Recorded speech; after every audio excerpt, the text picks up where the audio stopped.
अपना बन जाएगा, ਉਹਦੀ मैनेजमेंट ਉਹਦੀ देखभाल सारी कुछ रह जाएगी और ਜਿਹੜੀ ਉਹਨਾਂ ਦੀ ਅਫੀਲੀਏਸ਼ਨ ਹੈ ਉਹ SGPC ਅੰਮ੍ਰਿਤਸਰ ਨਾਲ ਰਹਿ ਜਾਏਗੀ ਔਰ ਇਹਦੇ ਨਾਲ ਕੋਈ ਕਾਨੂੰਨ ਨਹੀਂ ਵਿਗੜਦਾ। ਇਸੇ ਦੇ ਇਹ ਇਹਨਾਂ ਦਾ ਇੰਟਰਨਲ ਅਰੇਂਜਮੈਂਟ ਹੋ ਸਕਦਾ ਹੈ ਅਗਰ ਇਹ ਪੋਲੀਟੀਕਲ ਪਾਰਟੀਆਂ ਦੇ ਸਕੰਜੇ ਚੋਂ ਨਿਕਲ ਜਾਣ ਦੋਨੋਂ। सर एक डायरेक्ट सवाल पूछा, is money and power the issue? कि money and power is that the issue? It is the base of that. Indirectly, yes. Right, okay, हाँ जी। In their subconscious mind, fully prevalent. हाँ जी। But they would not like to say it. Okay. और all India gurdwara act ਦਾ ਸਾਰਾ ਹੀ problem ਹੱਲ ਹੁੰਦੀ ਸੀ ਔਰ ਸਾਰੀਆਂ ਸਟੇਟਾਂ ਲਈ ਔਰ ਸਾਰੇ ਹੀ ਜਗ੍ਹਾ ਤੇ ਰਹਿਤ ਮਰਿਆਦਾ ਇੱਕ ਹੋ ਸਕਦੀ ਸੀ ਉਸ ਐਕਟ ਦੇ ਹਿਸਾਬ ਨਾਲ। ਬਿਲਕੁਲ। ਕਿਉਂਕਿ ਸ਼੍ਰੀ ਦਰਬਾਰ ਸਾਹਿਬ ਅੰਮ੍ਰਿਤਸਰ ਔਰ ਪੰਜਾਂ ਤਖਤਾਂ ਦਾ ਜਿਹੜਾ ਕੰਟਰੋਲ ਸੀ ਉਹ ਐਕਸ ਪਾਰਟੀ ਕੋਲ ਹੋਣਾ ਸੀ ਜਿਹਦੇ ਚ ਸਾਡੀ ਜਿਹੜੀ ਰਹਿਤ ਮਰਿਆਦਾ ਹੈ ਉਹ ਸ੍ਰੀ ਅਕਾਲ ਤਖਤ ਤੋਂ ਪ੍ਰਮਾਣਿਤ ਹੈ, ਉਹ ਸਾਰੀ ਥਾਂ ਇੱਕ ਹੈ। ਜੇ ਕੋਈ ਆਪਣੀ ਅਲੱਗਾ ਕਰਨੀ ਚਾਹੇ ਉਹਦੀ ਆਪਣਾ ਮਸਲਾ ਹੈ। ਰਹਿਤ ਮਰਿਆਦਾ ਪਤਾ ਨਹੀਂ, ਰਹਿਤ ਮਰਿਆਦਾ ਹਜ਼ੂਰ ਸਾਹਿਬ ਵੱਖਰੀ ਆ ਔਰ ਅੱਜ ਵੀ ਵੱਖਰੀ ਚੱਲਦੀ ਹੈ। ਆਪਾਂ ਤਾਂ ਉਹਨਾਂ ਨੂੰ ਕਹਿੰਦੇ ਕਰੋ, ਆਪਾਂ ਤਾਂ ਇਹ ਕਹਿੰਦੇ ਵੀ ਤੁਸੀਂ ਕਹੋ ਨਾ ਕਹੋ ਹੈ। ਇਸੇ ਨੂੰ ਯੂਨੀਫਾਈ ਕਰਨ ਲਈ ਆਲ ਇੰਡੀਆ ਗੁਰਦੁਆਰਾ ਐਕਟ ਦਾ ਆਈਡੀਆ ਸੀ ਕਿ ਸਾਰੇ ਥਾਂ ਇੱਕ ਹੋਵੇ। ਪਟਨਾ ਸਾਹਿਬ ਵੀ ਵੱਖਰੀ ਹੈ। ਹਾਂਜੀ। ਔਰ ਅੱਜ ਤਾਈਂ ਉੱਥੇ ਜਿਹੜੇ ਜਥੇਦਾਰ ਨੇ ਅਸੀਂ ਉਹਨਾਂ ਨੂੰ ਜਥੇਦਾਰ ਕਹਿੰਦੇ ਆ, ਉਹ ਪੁਜਾਰੀ ਕਹਿੰਦੇ ਆ। ਤੇ ਤੁਸੀਂ ਫਿਰ ਹਰਿਆਣੇ ਦੀ ਵੱਖਰੀ ਕਰਾਉਣਾ ਚਾਹੁੰਦੇ ਹੋ? ਨਹੀਂ, ਰਹਿਤ ਮਰਿਆਦਾ ਵੱਖਰੀ ਨਹੀਂ। ਰਹਿਤ ਮਰਿਆਦਾ ਤੇ ਇਹਦਾ ਵੀ ਸਵਾਲ ਹੋਏ ਕਿ ਜਦੋਂ ਦੇਖੋ ਲੋੜਾਂ ਦੀ ਗੱਲ ਕਰ ਰਹੇ ਆ, ਉਹਨਾਂ ਦੇ ਵੋਟ ਨਹੀਂ ਕਰਦੇ, ਉਹਦਾ ਪ੍ਰਚਾਰ ਜਿਹੜਾ ਮੈਂ ਪ੍ਰਚਾਰਤ ਹੈ, ਛੋਟਾ ਪ੍ਰਚਾਰਤ ਹੈ। ਇੰਜ ਆਪਾਂ ਝਗੜਾ ਕਰਾਂਗੇ ਤੇ ਕਿਸੇ ਨੂੰ ਕਿਸੇ ਦੀ ਗੱਲ ਸਮਝ ਨਹੀਂ ਆਣੀ। ਮੇਰਾ ਇੱਕ ਸਿੱਧਾ ਜਿਹਾ ਸਵਾਲ ਹੈ ਕਿ ਨਵੇਂ ਇੱਕ ਫਰੈਸ਼ ਗੁਰਦੁਆਰਾ ਐਕਟ ਬਣਾਉਣ ਦੀ ਲੋੜ ਹੈਗੀ ਹੈ? ਬਿਲਕੁਲ, ਆਲ ਇੰਡੀਆ ਗੁਰਦੁਆਰਾ ਐਕਟ ਨੈਸੈਸਰੀ ਹੈ। ਹਾਂਜੀ। ਔਰ ਸਾਰੀ ਰਹਿਤ ਮਰਿਆਦਾ ਔਰ ਸਾਰੀ ਜਿਹੜੀ ਧਾਰਮਿਕ ਤੌਰ ਤੇ ਸਿੱਖ ਕਮਿਊਨਿਟੀ ਆ, ਪੋਲੀਟੀਕਲ ਨਹੀਂ, ਹਾਂਜੀ, ਧਾਰਮਿਕ ਤੌਰ ਤੇ ਸਾਰੇ ਹਿੰਦੁਸਤਾਨ ਦੀ ਸਿੱਖ ਕਮਿਊਨਿਟੀ ਇੱਕ ਲੜੀ ਚ ਪਰੋਈ ਜਾਵੇ, ਇੱਕ ਰਹਿਤ ਮਰਿਆਦਾ ਚੱਲੇ, ਉਹਦੇ ਨਾਲ ਬਹੁਤ ਪ੍ਰੋਬਲਮਸ ਹੱਲ ਹੋਣਗੀਆਂ, ਪੈਦਾ ਨਹੀਂ ਹੋਣਗੀਆਂ। ਸਿੰਗਲ ਬੋਡੀ ਦੀ ਗੱਲ ਕਰ ਰਹੇ ਹਾਂ, ਅਪੈਕਸ ਬੋਡੀ ਸਿੰਗਲ। ਹਾਂਜੀ। ਸਾਰੀਆਂ ਸਟੇਟਾਂ ਜਿਹੜੀ ਲੋਕਲ ਮੈਨੇਜਮੈਂਟ ਆ ਲੋਕਲ ਕਮੇਟੀਆਂ ਦੇ ਹੱਥ 'ਚ ਹੋਵੇ। ਹਾਂਜੀ। ਜਿਹੜੀ ਅਪੈਕਸ ਕਮੇਟੀ ਆ ਉਹ ਸਿਰਫ ਰਹਿਤ ਮਰਿਆਦਾ ਤੇ ਜਿਹੜੀਆਂ ਫੰਡਾਮੈਂਟਲ ਸਿੱਖ ਰਿਲੀਜਨ ਦੀਆਂ ਇਸ਼ੂਜ਼ ਨੇ ਉਹਨਾਂ ਨੂੰ ਹੱਲ ਕਰੇ।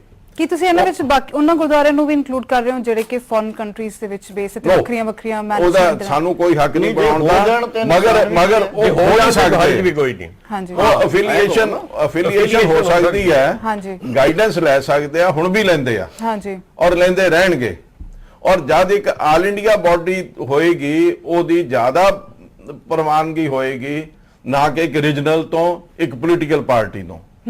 ਜਿਹੜੀ ਭਾਈ ਸਾਹਿਬ ਨੇ ਗੱਲ ਕਹੀ ਹੈ, ਸਿੱਖ ਰਿਲੀਜੀਅਸ ਐਡਮਿਨਿਸਟ੍ਰੇਸ਼ਨ ਨੂੰ ਡੀਪੋਲਿਟਿਸਾਈਜ਼ ਕਰਨਾ ਹੀ ਵਕਤ ਦੀ ਲੋੜ ਹੈ ਔਰ ਇਹਦੇ ਨਾਲ ਕੋਈ ਪ੍ਰੋਬਲਮ ਰਹੀ ਨਹੀਂ ਜਾਂਦੀ। ਪਰ ਅਸੀਂ ਉਹਨੂੰ ਡੀਪੋਲਿਟਿਸਾਈਜ਼ ਕਰਨ ਨੂੰ ਤਿਆਰ ਨਹੀਂ। ਜਿਸ ਪਾਰਟੀ ਦੀ ਇਹ ਗੱਲ ਕਰਦੇ ਆ ਉਹਨਾਂ ਨੇ ਇਲੈਕਸ਼ਨ ਕਮਿਸ਼ਨ ਨੂੰ ਤਾਂ ਹੋਰ ਵਿਧਾਨ ਦਿੱਤਾ ਹੋਇਆ ਜਿਹਦੇ ਚ ਕਹਿੰਦੇ ਅਸੀਂ ਸੈਕੂਲਰ ਹੈ, ਸਾਰੇ ਸਾਡੇ ਮੈਂਬਰ ਹੈ। ਜੇ ਸ਼੍ਰੋਮਣੀ ਕਮੇਟੀ ਦੀ ਇਲੈਕਸ਼ਨ ਲੜਨੀ ਆ, ਗੁਰਦੁਆਰਾ ਜੁਡੀਸ਼ੀਅਲ ਕਮਿਸ਼ਨ ਨੂੰ ਹੋਰ ਵਿਧਾਨ ਦਿੰਦੇ ਆ ਵੀ ਅਸੀਂ ਤਾਂ ਇਕੱਲੇ ਸਿੱਖ ਹਾਂ। ਅਸੀਂ ਇਸ ਡੁਪਲੀਸਿਟੀ ਇਨ ਵਰਕਿੰਗ ਔਰ ਐਕਸ਼ਨ, ਇਹ ਸਾਰੀਆਂ ਪ੍ਰੋਬਲਮਸ ਕ੍ਰੀਏਟ ਕਰਦੀ ਆ। ਅਸੀਂ ਅਵਤਾਰ ਜੀ ਨਾਲ ਵੀ ਸੱਚੇ ਨਹੀਂ ਹੋ ਸਕਦੇ। ਇੱਕ ਮਿੰਟ, ਅਸੀਂ ਨਾ ਅਵਤਾਰ ਜੀ ਨਾਲ ਵੀ ਐਕਟ ਦੇ ਉੱਤੇ ਗੱਲਬਾਤ ਕੀਤੀ ਸੀਗੀ, ਉਹਨਾਂ ਤੋਂ ਜਾਣਦੇ ਹਾਂ ਕਿ ਉਹ ਇਸ ਬਾਰੇ ਕੀ ਕਹਿਣਾ ਚਾਹੁੰਦੇ। ਬਿਲਕੁਲ ਜੀ, ਬਿਲਕੁਲ। ਜੋ ਵੀ ਹੋਵੇ ਉਹਦੇ ਚ ਕੋਈ ਪ੍ਰੋਵੀਜ਼ਨ ਨਹੀਂ ਹੈਗਾ, ਉਹਦੇ ਚ ਕੋਈ ਪ੍ਰੋਵੀਜ਼ਨ ਨਹੀਂ। ਸਿਰਫ ਜਿਹੜਾ ਉਹ ਪ੍ਰੋਵੀਜ਼ਨ ਦੀ ਗੱਲ ਕਰਦੇ ਆ ਉਹ 1966 ਦੇ ਰੀਆਰਗੇਨਾਈਜੇਸ਼ਨ ਐਕਟ ਦੀ ਦਫਾ 72 ਦੀ ਗੱਲ ਕਰਦੇ ਆ ਔਰ ਉਹ ਦਫਾ ਜਿਹੜੀ ਹੈ ਉਹ ਸਾਰੇ ਪੂਰਨ ਰੂਪ ਵਿੱਚ ਕਿਤੇ ਨਾ ਪੰਜਾਬ ਹਰਿਆਣੇ ਤੇ ਲਾਗੂ ਨਹੀਂ ਹੋਈ, ਨਾ ਪੂਰਨ ਰੂਪ ਵਿੱਚ ਹਰਿਆਣੇ ਤੇ ਪੰਜਾਬ ਦੇ ਮਸਲੇ ਹੱਲ ਹੋਇਆ। ਇਹ ਕੁਝ ਲੋਕ ਨੇ, ਸਵਾਰਥੀ ਲੋਕ ਨੇ, ਜਿਨ੍ਹਾਂ ਦਾ ਕਿਉਂਕਿ ਉਹ ਕੁਝ ਕਰ ਨਹੀਂ ਸਕਦੇ, ਬਾਦਲ ਖਾਲੀ ਦਾ ਨਾਲ ਹੁੰਦਾ ਵਖਰੇਵਾ ਔਰ ਇਸ ਗੱਲ ਤੇ ਹੋਣ ਕਰਕੇ ਇਹ ਲੋਕ ਜਿਹੜੇ ਆ ਵੱਡੀ ਤੋਂ ਵੱਡੀ ਸਿੱਖ ਸੰਸਥਾ ਨੂੰ ਢਾਹ ਲਾਉਣ ਲਈ ਹਮੇਸ਼ਾ ਤਿਆਰ ਰਹਿੰਦੇ ਆ। ਔਰ ਮੈਂ ਸਮਝਦਾ ਕਿ ਸ਼੍ਰੋਮਣੀ ਗੁਰਦੁਆਰਾ ਪ੍ਰਬੰਧਕ ਕਮੇਟੀ ਸਿੱਖਾਂ ਦੀ ਆਸਥਾ ਹੈ, ਸਿੱਖਾਂ ਦਾ ਵਿਸ਼ਵਾਸ ਹੈ, ਸਿੱਖਾਂ ਦਾ ਭਰੋਸਾ ਹੈ, ਸਿੱਖਾਂ ਦੀ ਪਾਰਲੀਮੈਂਟ ਵਜੋਂ ਜਾਣੀ ਜਾਂਦੀ ਸੰਸਥਾ ਨੂੰ ਕੋਈ ਵੀ ਢਾਹ ਲਾਉਣ ਨੂੰ ਤਿਆਰ ਨਹੀਂ। ਕਿਉਂਕਿ ਅੱਜ ਕਿਸੇ ਵੀ ਔਕੜ ਸਮੇਂ ਕਿਸੇ ਦੁਨੀਆ ਦੇ ਕਿਸੇ ਕੋਨੇ ਵਿੱਚ ਵਾਪਰੀ ਕਿਸੇ ਵੀ ਅਣਸੁਖਾਵੀਂ ਘਟਨਾ ਸਮੇਂ ਸਿਰਫ ਤੇ ਸਿਰਫ ਸ਼੍ਰੋਮਣੀ ਗੁਰਦੁਆਰਾ ਪ੍ਰਬੰਧਕ ਕਮੇਟੀ ਅੱਗੇ ਆਉਂਦੀ ਹੈ। ਔਰ ਇਹ ਲੋਕ ਜਿਹੜੇ ਇਹਦੇ ਟੁਕੜੇ ਕਰਨਾ ਚਾਹੁੰਦੇ ਨੇ, ਇਹਨੂੰ ਖੇਰੂ ਕਰਨਾ ਚਾਹੁੰਦੇ ਨੇ, ਇਹਨੂੰ ਛੋਟੇ ਏਰੀਏ ਵਿੱਚ ਕਨਫਾਈਨ ਕਰਨਾ ਚਾਹੁੰਦੇ ਨੇ, ਮੈਨੂੰ ਇਸ ਗੱਲ ਦਾ ਜਵਾਬ ਦੇਣਗੇ ਕਿ ਉਹਨਾਂ ਹਾਲਾਤਾਂ ਵਿੱਚ ਸਮੁੱਚੀ ਕੌਮ ਦੀ ਅਗਵਾਈ ਕਰਨ ਦੇ ਸਮਰੱਥ ਕਿਹੜੀ ਸੰਸਥਾ ਰਹੇਗੀ?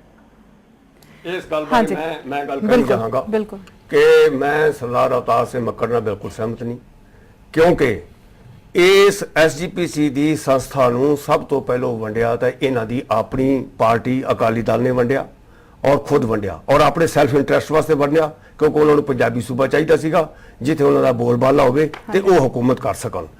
ਮੈਂ ਮੱਕੜ ਸਾਹਿਬ ਨੂੰ ਇਹ ਗੱਲ ਪੁੱਛਣੀ ਚਾਹੁੰਦਾ, ਉਹ ਰਿਕਾਰਡ ਵੇਖ ਕੇ ਦੱਸਣ ਕਿ ਕੀ ਬਾਦਲ ਸਾਹਿਬ ਨੇ ਤੇ ਉਹਨਾਂ ਦੇ ਐਮਪੀਜ਼ ਨੇ ਹਰਿਆਣੇ ਦੀ ਵੱਖਰੀ ਗੁਰਦੁਆਰਾ ਪ੍ਰਬੰਧਕ ਕਮੇਟੀ ਬਣਾਉਣ ਦੀ ਕਾਨੂੰਨ ਤੇ ਦਸਤਖਤ ਕੀਤੇ ਹੋਏ ਹਨ ਜਾਂ ਨਹੀਂ।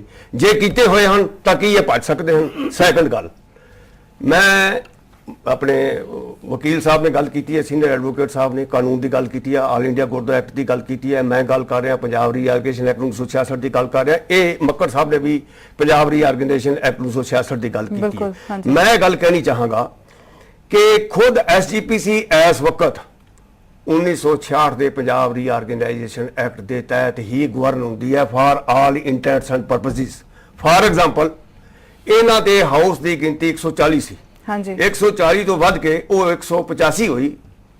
ਉਹ government of India ministry of home affairs the notification ਦੇ ਤਹਿਤ ਹੋਈ ਔਰ ਉਸ ਨੋਟੀਫਿਕੇਸ਼ਨ ਦੇ ਤਹਿਤ ਲਿਖਿਆ ਹੋਇਆ ਹੈ ਕਿ whereas under Punjab reorganisation act 1966 section 72 ਹਾਂਜੀ ਅਸੀਂ ਇਸ ਹਾਊਸ ਦੀ ਗਿਣਤੀ 140 ਤੋਂ ਵਧਾ ਕੇ 185 ਕਰਨੇ ਆ।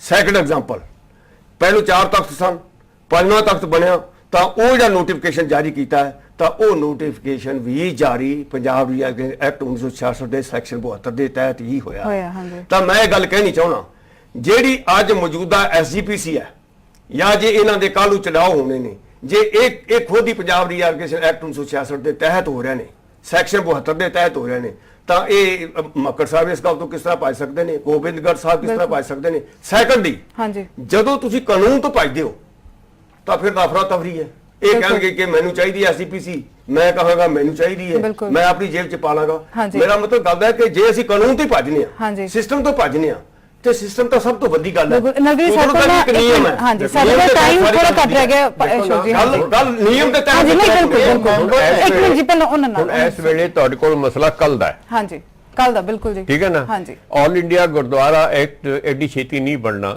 ਪਾਰਲੀਮੈਂਟ ਨੇ ਉਸ ਨੂੰ ਪਾਸ ਪਾਸ ਕਰਨਾ ਕਰ ਹੈ, ਰਿਹਾ ਕੱਲ ਦਾ, ਬਿਲਕੁਲ ਜੀ, ਠੀਕ ਹੈ ਨਾ? ਹਾਂਜੀ ਆਲ ਇੰਡੀਆ ਗੁਰਦੁਆਰਾ ਐਕਟ ਐਡੀ ਛੇਤੀ ਨਹੀਂ ਬਣਨਾ, ਪਾਰਲੀਮੈਂਟ ਨੇ ਉਸ ਨੂੰ ਪਾਸ ਕਰ ਕਰਨਾ ਰਿਹਾ, ਹੈ ਹਾਂਜੀ। ਔਰ ਉਹਦੇ ਵਿੱਚ ਹਰ ਕਿਸਮ ਦੀਆਂ ਆਵਾਜ਼ਾਂ ਹੋਣਗੀਆਂ, ਕੋਈ ਪ੍ਰੋ ਸਿੱਖ ਹੋਣਗੀਆਂ, ਕੋਈ ਐਂਟੀ anti-Sikh ਸਿੱਖ ਹੋਣਗੀਆਂ, ਹਾਂਜੀ। ਉੱਥੇ ਅਜੇ ਬਹੁਤ ਟਾਈਮ ਲੱਗੇਗਾ। ਇਸ ਵੇਲੇ ਜੋ ਸਾਨੂੰ ਸਵਾਲ ਹੈਗਾ ਉਹ ਸਮੇਂ ਦੀ ਜੋ ਲੋੜ ਹੈ, ਇਸ ਵੇਲੇ ਸਾਨੂੰ ਐਸਜੀਪੀਸੀ ਨੂੰ ਐਜ਼ ਏ ਹੋਲ ਇੱਕ ਕੰਟੈਕਟ ਰੱਖਣ ਦਾ ਉਹਦਾ ਇੱਕੋ ਇੱਕ ਤਰੀਕਾ ਜਿਹੜਾ ਮੈਂ ਤੁਹਾਨੂੰ ਅਰਜ਼ ਕੀਤਾ ਹੈ ਹਾਂਜੀ। ਵੀ ਇਹਦਾ ਨੂੰ within the ਪਰਵਿਊ of the overall SGPC ਇਹਨਾਂ ਦੀ ਇੱਕ ਆਟੋਨਮਸ ਲੋਕਲ ਬਾਡੀ ਬਣ ਜਾਏ, ਹਾਂਜੀ ਜਿਹਦੇ ਵਿੱਚ ਇਹਨਾਂ ਦੇ ਜਿਹੜੇ ਆਪਣੇ ਮੈਂਬਰ ਨੇ ਉਸ ਦਾ ਕੰਟਰੋਲ ਕਰਨ ਵਿਦ ਸਰਟਨ ਲੀਜਨ ਵਿਦ ਦੀ ਜਿਹਨੂੰ ਆਪਾਂ ਐਫੀਲੀਏਸ਼ਨ ਕਹਿੰਦੇ ਆ, ਉਹ ਸੈਂਟਰ ਉਧਰ ਰਹੇ। ਬਿਲਕੁਲ। ਤੇ ਜਦੋਂ ਗੁਰਦੁਆਰਾ ਐਕਟ ਬਣੇਗਾ ਉਦੋਂ ਦੂਸਰੀਆਂ ਜਿਹੜੀਆਂ ਸਟੇਟਸ ਨੇ ਉਹ ਵੀ ਵਿੱਚ ਆ ਜਾਣਗੀਆਂ। Include ਇਸ ਵੇਲੇ ਜਾਣਗੀਆਂ, ਜੋ ਹਾਂਜੀ। ਆਪਾਂ ਕੰਸਰਨਡ ਆ ਉਹ ਹੈਗੇ ਆ ਇਸ ਵੇਲੇ ਹਰਿਆਣੇ ਦਾ, ਕਿਉਂਕਿ ਹਾਂਜੀ। ਅਗਰ ਇਹ ਜ਼ਿਆਦਾ ਕਸ਼ੀਦਗੀ ਹੋ ਗਈ ਤੇ ਪੋਲੀਟੀਕਲ ਪਾਰਟੀਆਂ ਦਾ ਕੁਝ ਨਹੀਂ ਜਾਂਦਾ, because they always fish in troubled water, ਤੇ Actually। ਝਗੜਾ ਸਾਰਾ ਸਿੱਖ ਕਮਿਊਨਿਟੀ ਚ ਪਏਗਾ, ਚਾਹੇ ਬਿਲਕੁਲ। ਕੁਛ ਹੋਇਆ, ਤੇ ਇਹ that will be the only way out. Sir ਬਸ ਜਾਂਦੇ ਜਾਂਦੇ ਮੈਂ ਇੱਕ ਵਾਰ ਤੁਹਾਡੇ ਤੋਂ ਪੁੱਛਣਾ, ਜੋ ਉਹਨਾਂ ਨੇ ਸੁਝਾਅ ਦਿੱਤਾ ਕੀ ਤੁਸੀਂ ਉਹਦੇ ਨਾਲ ਸਹਿਮਤ ਹੋ? ਮੈਂ ਇੱਕ ਗੱਲ ਚਾਹਾਂਗਾ ਹਾਂਜੀ ਕਿ ਇਹ ਇਹਨਾਂ ਦੀ ਅੱਛੀ ਵਿਸ਼ੂਅਲ ਥਿੰਕਿੰਗ ਹੈ, ਬਿਲਕੁਲ, ਪਰ ਜਿੰਨਾ ਚਿਰ ਪਾਰਲੀਮੈਂਟ ਇਸ ਗੱਲ ਨੂੰ ਸੱਜੇ ਨਹੀਂ ਕਰਦੀ, ਖੱਬੇ ਨਹੀਂ ਕਰਦੀ, ਅਮੈਂਡ ਨਹੀਂ ਕਰਦੀ, ਹਾਂਜੀ ਹਾਂਜੀ, it can't B possible. So, ਤੁਸੀਂ amendment ਚਾਹੁੰਦੇ ਹੋ ਜਾਂ fresh? ਈਵਨ ਐਸਜੀਪੀਸੀ ਵੀ ਇਸ ਗੱਲ ਦਾ ਰੈਜ਼ੋਲੂਸ਼ਨ ਪਾ ਕੇ ਦੇਣ ਵਾਸਤੇ ਤਿਆਰ ਨਹੀਂ, ਠੀਕ ਹੈ ਜੀ। ਜਿਹੜੀ ਇਹ ਗੱਲ ਕਹਿਣੀ ਚਾਹੁੰਦੇ So, ਤੁਸੀਂ- ਕਿਉਂਕਿ ਅਸੀਂ ਇਹ ਪਹਿਲਾਂ ਆਪਾਂ- ਅਸੀਂ sir, ਤੁਹਾਡਾ time ਬਹੁਤ ਅਸੀਂ ਇਸ ਘੱਟ ਹੈ। ਗੱਲ ਨੂੰ ਸਟਾਈ ਇੰਟਰਸਟ ਕਰ ਚੁੱਕੇ ਹਾਂ। ਬਿਲਕੁਲ। ਤੁਹਾਡੀ 11 ਮੈਂਬਰਾਂ ਦੀ ਕਮੇਟੀ ਬਣਾ ਕੇ ਤੁਹਾਨੂੰ ਹਰਿਆਣੇ ਦੇ ਕੰਟਰੋਲ ਵਾਸਤੇ ਤੁਸੀਂ ਐਗਰੀ ਹੋ? 11 ਦੇ 11 ਮੈਂਬਰ, ਬਿਲਕੁਲ ਨਹੀਂ ਅਗਰੀ। ਫਿਰ ਦੱਸੋ ਤੁਸੀਂ ਚਾਹੁੰਦੇ ਕੀ ਹੋ? ਦੇਖੋ ਜੀ ਗੱਲ ਨਹੀਂ, ਬੜੀ ਦੇਖੋ, ਆਪਾਂ ਇਹ ਨਹੀਂ, ਕੰਮ ਦੇਖੋ, ਗੱਲ ਖਤਮ ਕਾਨੂੰਨ ਕਰੀਏ। ਨਹੀਂ ਹੈਗੀ, ਅਸੀਂ ਇਸ ਨਹੀਂ ਤੇ ਜੀ, ਨਹੀਂ ਹੈਗੀ, ਮੇਰੀ ਗੱਲ ਕਾਨੂੰਨ ਫਾਰ ਟਾਈਮ ਤਾਂ ਕਹਿ ਰਹੇ ਨੇ ਦੇਖੋ, ਨਾ। ਨਹੀਂ ਨਹੀਂ ਇੱਕ ਸੈਕਿੰਡ, ਜਿਹੜੀ ਗੱਲ ਪੋਸੀਬਲ ਹੀ ਨਹੀਂ ਫਿਰ ਤੁਸੀਂ ਤਾਂ ਲੜਨ ਦੇ ਤਿਆਰ ਹੋ। ਜਿਹਨੂੰ ਟਰਮ ਅਰੇਂਜਮੈਂਟ ਕੋਈ ਵੀ ਹੋ ਸਕਦਾ, ਪਰ ਇਹਦਾ stable solution all India gurdwara act ਹੀ ਹੈ, ਨਹੀਂ, ਇਹ ਤਾਂ ਹਾਂਜੀ। ਗੱਲ ਜਿਸ ਵੀ- ਨੂੰ ਮੈਂ ਅਕਾਲੀ ਇਹਨਾਂ ਨਾਲ ਦਲ ਬਿਲਕੁਲ ਪਾਸ ਸਹਿਮਤ ਕਰ ਚੁੱਕੇ ਕਿ ਹੈ। ਜਿੰਨਾ ਚਿਰ ਮੈਂ ਖੈਰਾ ਸਾਹਿਬ ਨਾਲ ਬਿਲਕੁਲ ਸਹਿਮਤ ਹਾਂ ਹਾਂਜੀ ਕਿ ਜਿੰਨਾ ਚਿਰ ਪੰਜਾਬ ਰੀਆਰਗਨਾਈਜੇਸ਼ਨ ਐਕਟ 1966 ਦੀ ਮੌਜੂਦਾ ਸੰਸਥਾ ਵਿਵਸਥਾ ਹੈ ਹਾਂਜੀ ਉਹਨੂੰ ਇਨ ਪੋਜੀਸ਼ਨ ਲਿਆ ਦਿਓ। ਹਾਂਜੀ ਅਸੀਂ ਆਲ ਇੰਡੀਆ ਗੁਰਦੁਆਰਾ ਐਕਟ ਵਾਸਤੇ ਸਹਿਮਤ। ਬਿਲਕੁਲ ਨਹੀਂ ਜੀ ਪਰ ਠੀਕ ਕੱਲ ਹੈ ਵਾਸਤੇ 11 ਮੈਂਬਰ ਇਹਨਾਂ ਦੀ ਕਮੇਟੀ ਬਣਾ ਦੇਣੇ, ਜਿਹੜੇ 11 ਮੈਂਬਰ ਕੱਲ ਦਾ ਮਸਲਾ ਤੁਹਾਡਾ ਨਹੀਂ ਹੈਗਾ, ਉਹ ਸਰਕਾਰ ਦਾ ਮਸਲਾ ਹੈ, ਸਰਕਾਰ ਆਪੇ ਹੱਲ ਕਰੇਗੀ। ਲੈਂਡ ਆਰਡਰ ਮੇਰੇ ਹੱਥ ਬੰਨੇ ਹੋਏ ਆ ਜੀ, ਮੇਰਾ ਇੱਥੇ ਟਾਈਮ ਖਤਮ ਹੁੰਦਾ, ਹੱਥ ਬੰਨੇ ਹੋਏ। ਇਹਦੇ ਲਈ ਮਾਫੀ ਚਾਹਨੀ ਆ। ਤੁਸੀਂ ਸਟੂਡੀਓ ਵਿੱਚ ਆਏ, ਸਾਡੇ ਨਾਲ ਚਰਚਾ ਕੀਤੀ, ਉਹਦੇ ਲਈ ਬਹੁਤ-ਬਹੁਤ ਧੰਨਵਾਦ।